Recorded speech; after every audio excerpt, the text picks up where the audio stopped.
सगळ्यांना श्री स्वामी समर्थ, श्री गुरुदेव दत्त, ओम नमो आदेश। गुरु गोरक्षनाथ महाराज की जय, गुरुपडबा मच्छिंद्रनाथ महाराज की जय, ओम नमो आदेश।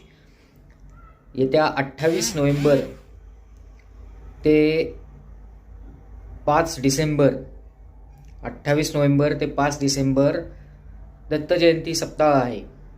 तर सर्वांनी अवश्य गुरुचैत्र पारायण करा। सर्वांनी हे कळकळीचं सांगण्याचं सगळ्यांना आवाहन आहे, सगळ्यांना सांगण्याची कळकळीची विनंती आहे की सर्वांनी अवश्य गुरुचैत्र पारायण करावं।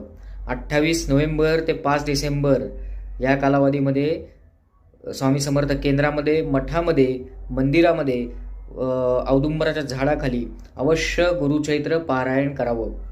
आता बरेच जणांचे लोकांचे प्रश्न आहेत सेवेकरांचे की गुरुचैत्र पारायण महिलांनी केलं तर चालतं का? अवश्य महिलांनी गुरुचैत्र पारायण करावं। दिंडोरी प्रणित पोथी मिळते केंद्रामध्ये, आपल्या जवळच्या दिंडोरी प्रणित केंद्रामध्ये भेट द्या। तिथे गुरुचैत्र पारायण आत्ता लवकरात लवकर घ्या, कारण थोडेच दिवस, 8 दिवस उरलेले आहेत। तर लवकरात लवकर जाऊन गुरुचैत्र पारायणाची पोथी घ्या आणि महिलांनी ती पोथी वाचावी। मूळ पोथी महिलांनी वाचू नये, पुरुषांनी मूळ पोथी वाचली तर चालते। महिलांनी गुरुचैत्र करावं नाही करावं तर अवश्य करावं, सर्वांनी गुरुचैत्र करावं।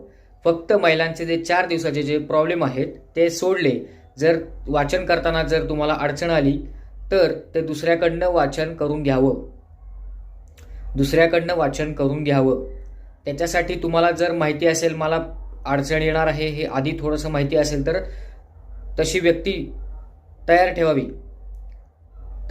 रुजवात लावून ठेवावी की दुसरा व्यक्ती येऊन ते गुरुचैत्र पारायण पूर्ण करू शकेल। अर्धवट गुरुचैत्र ठेवायचं नाही। मन आस्था पवित्र, सदाकाळ वाचवे श्री गुरुचैत्र।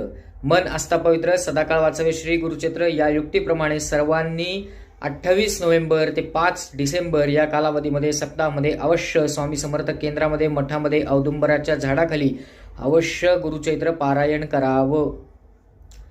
झालेली सेवा महाराजांचरणी रुजू करतो। श्री स्वामी समर्थ, श्री गुरुदेव दत्त।